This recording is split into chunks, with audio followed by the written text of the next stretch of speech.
Hi everybody, my name is Barry Schwartz and this is a Search Buzz video recap. Today is Friday, October 4th, and this is the search news we covered over at the Search Engine Roundtable at seroundtable.com. We got 4 main things to talk to you about and plus a lot more. The first thing is the Google algorithm update this week, not confirmed, GoogleBot's new name, Google Search Console news, and H1 tags and Google rankings. But we got a lot more for you, so stay tuned.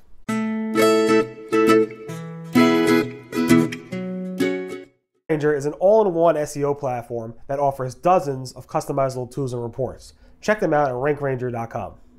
First up, Google had a potential Google ranking update this past Thursday and potentially this Friday, October 3rd and 4th. We're seeing some chatter, not crazy amount of chatter, so it's nothing really massive, and the tools are actually spiking up a lot. So there's definitely some chatter. Here were the screenshots of the tools yesterday, but today I did an update where I showed a lot more tools here, and you can see Mozcast is starting to show it, SERP metrics, Alguru is even showing a bit of a dip or increase, advanced web rankings showing that increase. We got AccuRanker showing 2 days of issues, RankRanger finally spiking up, cognitive SEO, and here's SEMrush showing 2 days of higher than normal activity, although this is kind of in their normal range. So there definitely seems to be something going on with Google's ranking fluctuations, but definitely take your rankings and see what's going on with that. Google is going to be renaming their GoogleBot, at least their user agent for their GoogleBot. As you know, GoogleBot was upgraded to being the evergreen GoogleBot months and months and months ago. And with that, Google didn't change the user agent. User agent was this Chrome, I think 41, as you can see over here, Chrome 41. And that stayed, and that's the way it is today, actually.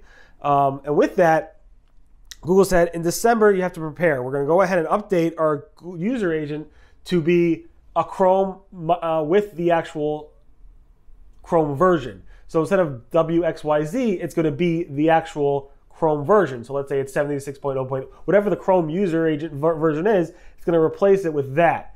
So keep in mind, GoogleBot is going to change to show you the dynamic version of what Chrome version it's using. Now keep in mind, this doesn't affect most people, but if you are using any scripts that are actually auto-detecting the user agent and specifically calling out the actual browser version, you hard-coded it to 41, you may want to go ahead and make sure to update that. And don't even assume, according to Martin Split, that Chrome will stay there. It might be some other browser or some other thing. So make it dynamic enough so that you don't hard-code anything around the specific user agent. Just keep that in mind. Google has migrated the change of address tool to the new Google Search Console. It wasn't the old Google Search Console, which went out of business. They went offline. And the new one now is under settings, so you can access that by going to Google Search Console, clicking on settings, and clicking on the change of address tool. It's not used by tons of people, but it's really nice to have as a feature when you are migrating a site for a client. Google is investigating a spike in searches around loans, to query loans, that happened about a month or two ago. You can see here's a spike according to Google Trends, and this is all for the keyword loans. It all happened sometime in September or so. John Mueller said, yeah, the team is actually looking at that. He's not sure what he's going to do about it, but they are looking into it. Very weird. John really didn't really say much about it outside of that the team is actually looking into it. Yesterday, I reported that Google Search Console, the links report, seems to have cut out half of the links for most people. So before, if you take a look, I had about 2.5 million external links when last time I took a screenshot, which was months and months ago. And now I have close to 1.2, about half of the amount of links that was originally reported by Google. And now I'm not the only one who's noticed this. I only looked at this because I saw a thread at Webmaster World and other threads, basically with SEOs complaining that they lost about half their links according to Google Search Console. I asked John Mueller about it. He has not responded yet. I guess he's looking into it, and hopefully we'll get a response soon. I wouldn't worry. I'm sure your rankings have not changed just because your link count in the report has changed. Google said that HTML sitemaps are not worthwhile for SEO purposes. In a Reddit thread, John Mueller basically said HTML sitemaps for large sites could be confusing. HTML sitemaps for really small sites aren't really needed. They're not really useful, especially for SEO purposes. Google will not go ahead and just find everything through your sitemap, your XML sitemap. They will, But Google said you want to make sure to have great navigation so that Google crawls the proper pages in the proper format. Of course, Google has XML sitemaps. Although this kind of contradicts the previous advice from Matt Cutts back like 10 years ago, but it is what it is. Talking about previous advice, John Mueller said that H1 tags are not important pretty much at all for search rankings. You can have them, you can have multiple versions, you can have many, you can have none. It doesn't matter, he said. He basically said it's not critical, specifically Google search rankings. For SEO purposes, it doesn't make a difference. You might want to use it for usability if you want, but it doesn't make a difference, he said in a video. The SEO community went nuts, like, well, this tool says we need H1 tags. This tool says we have too many H1 tags. We think that H1 tags make a difference. According to John Mueller, it doesn't. In fact, he even posted a video a couple days later as part of his video series about this H1 tag, and he summed it up in this slide, basically saying Google systems work with one H1 tag heading, multiple H1 headings, or without any of the semantic HTML at all. You don't need them at all. And again, he even said over here, how did H1 tags become so controversial? I don't know. Again, I have sites that use it, don't use it. I've seen other sites use it. It doesn't really matter that much, and I'm surprised the SEO community is so up in arms about this, to be honest. I actually wrote about it on a day that I was offline because of it. Google, because I thought it wouldn't cause any comments or anything like that, but whatever. Google says there's no plans to penalize sites without mailing addresses. John Mueller asked a bunch of questions. He's like, I don't get why sites don't put their mailing address, their physical address on their website. I guess some people have home businesses, do not want people to know their home address. Interesting. But he said in Germany, it is the law to put your address for a business on your website. But obviously in the US, it's not. But he said, just to clarify, there's no plans to do anything with that regarding search. So no worries. Google also said that optimizing for users is the same exact thing, or optimizing for users is the same exact thing as optimizing for RankBrain.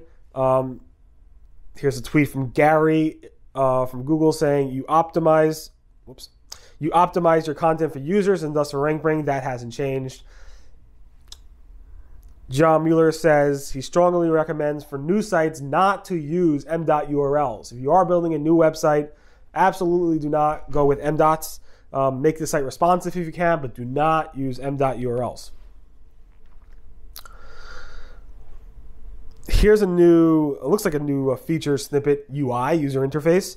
It looks like this feature snippet user interface has an image carousel, which we've seen before, but this one's different in that the image carousel leads you to show more search results or more feature snippets around that answer. So I don't think I've seen that one before. It is new, I believe.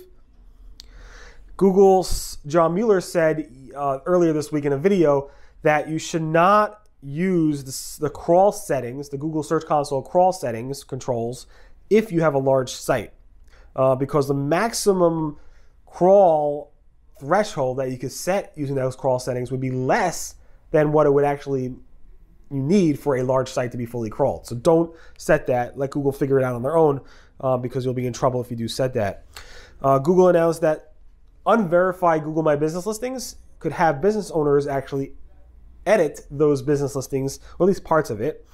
Specifically, they could go ahead and edit their name, category, address, hours, phone number, and website. It will be approved kind of similar to a suggest and edit feature. So just keep that in mind. Google Ads added the ability to do cross-account analysis or reporting in the reports editor without leaving Google Ads interface. It used to be they had to leave the Google Ads interface, but now you can actually do the cross-account analysis within the Google Ads interface, which is pretty cool. Google Ads recommendation feature has gotten an upgrade. It has a bunch of upgrades, actually.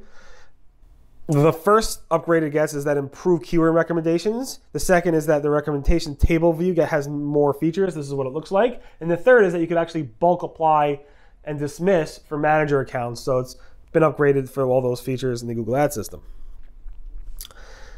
Google Search seems to be testing a new sidebar filter with design. It seems to be for like music-related queries or entertainment-related queries. I haven't seen this myself, but here's a screenshot from somebody on Twitter that sent me this. And as you can see, it has like a left-hand sidebar and a right-hand sidebar related searches. And this kind of reminds me of the old days of Google search where they actually had a left-hand and right-hand sidebar. Google Web is having a Webmaster conference. They're doing these all over the world, but this one is kind of special. They're having it actually at their GooglePlex, their main headquarters in Mountain View, California. And this one is actually going to be they're calling it a product summit or something like that. I hope to be there. It's happening on November 4th, and you need to apply to be there. And Google will let you know, I think sometime in a couple weeks after you apply. If you actually get the invite to be there. You can fly there. If you're local, you should apply, etc. It's a full-day event from 9 to 5, which should be pretty interesting, and I'm looking forward to being there, hopefully. And finally, if you missed the vlog this week, this one was about with Russ Jones from Moz. He basically answered a bunch of questions I had around domain authority and what's next for Moz, so definitely take a look at that and let me know what you think. In any event, thanks so much for listening to the Search Buzz video recap. Here's a reminder to click the subscribe button on YouTube, and thank you very much for subscribing. Everyone have a great weekend, and just a heads up, I will be offline on Wednesday for Yom Kippur. Everyone have a great weekend. If you are celebrating, or not celebrating, but commemorating Yom Kippur, have an easy and healthy fast. Have a good year for everybody, and I'll speak to you guys next week.